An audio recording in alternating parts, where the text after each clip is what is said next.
So now, having gone through such amount of various parameters, the next question that comes is, what should be your pricing strategy? Now usually what happens, there are three ways how you look at it, whether you go on par, below par or a premium pricing. Now this all three is going to have its own impact on the way how you want to go forward, because it is the pricing strategy which ultimately culminates into the revenue generation. So how are you going to go ahead with the pricing strategy? Usually these days companies adopt a policy wherein they try to burn in order to reach as many as possible. So that has led to various thought process like lifespan of the customer, customer acquisition, which we'll be discussing at our later stages. Now what happens in a pricing strategy? Let us understand with a product component. So if you have designed a product which is already have a leader in the market, definitely you will have clarity at what price is he selling in. So the next question comes is, how are you going to capture the market? Is it going to be pricing below him, or is it going to be on par pricing, or are you going to price much higher than your competitor? Now pricing strategy when it comes to the product or a manufacturing unit will also have its own impact on the way how the quality is also going to go in, because higher the quality, it comes at a price. So you cannot give a high quality product at a lesser price, because the difference of the cost of manufacturing, or what we call it as COGS, will also get into it. So you will have to keep a mind on understanding how the pricing is going to go about. Like for example, if you are into manufacturing of t-shirts, you will have to decide on various parameters. Now let us understand how your pricing strategy is going to be built in. First, you need to keep the cost of your raw materials, the cost of your labor, the cost of your machines, and your advertising and marketing charges. All these three things will fall into one segment of your pricing. So pricing strategy will have its own thought processes wherein you have various parameters that are connected or interrelated to your pricing strategy.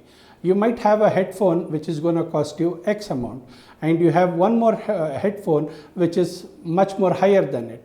So what happens here is, the reason why pricing plays a vital role is, at the end of the day, who is your target segment is what it is going to go in. Usually companies come out with a mass kind of an approach so that it is easily affordable by everyone. That ensures more amount of products or devices are sold. But whereas when it comes to niche, you might have few, but whereas the cost of it will ensure that everything is taken care.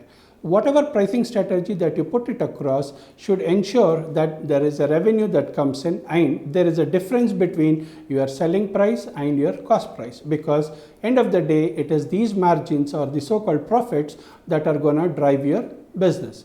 For example, if you are into manufacturing of a chartered flights, or if you are making of 8-seater or a 10-seater planes which come in at a luxurious prices, that may not be for every individual in the market. It might be limited only for few, or you may also have handmade or customized ones. So all these components come into it when it comes to pricing strategy.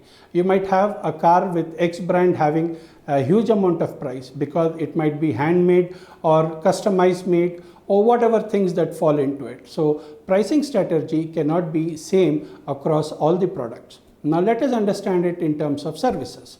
When you're trying to give services, for example, if you have a software which you are giving it to school management.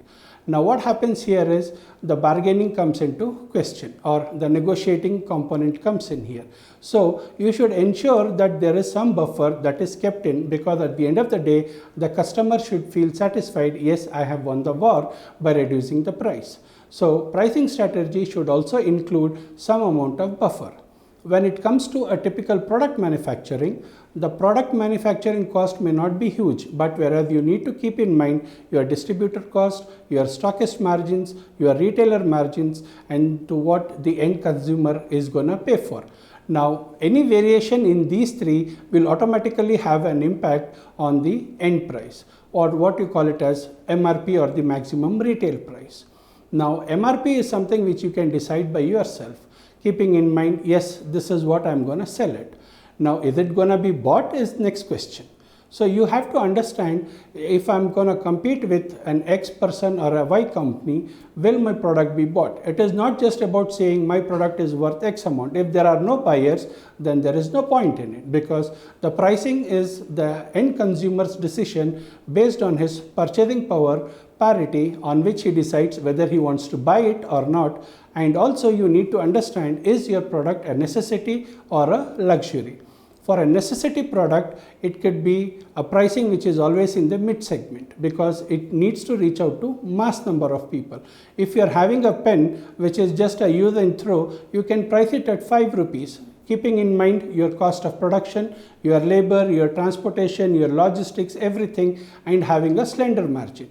Now what happens when you have slender margin? It is the volumes that you need to drive in. So that is how a pricing strategy plays a very vital role when it comes to products. If it is going to go into mass, you will have a basic prices being at with a lesser margins. For example, if it could be a chocolate which you want to have a lesser margin because the volumes can go up. It could be a 50 cents, but whereas it could be sold in huge bulks, that is going to bring in the revenues. On the other vice versa, it could be having a niche chocolate which is handmade, or which is with an exotic cocoa that has been brought in or curated and all those things.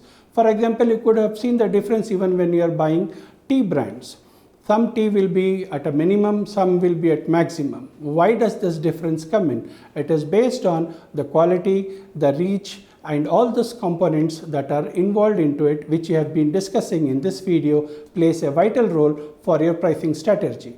Now going forward, what happens is, if the price is not being accepted, you will have to do some tweaks, or either come in with some discounts, with some offers. That is how all these strategies of acquiring a customer are interlinked to a pricing sheet.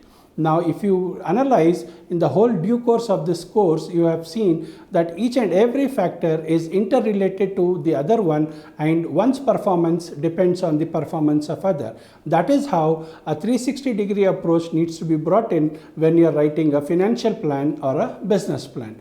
Now, when it comes to the pricing component, it could also be pricing of the same component at a lesser price, whereas some come in with the same component at a higher price. There will definitely be some difference that keeps on brought into it. So that is how companies take a call with regard to the pricing strategy. Hope it's all clear. Thank you.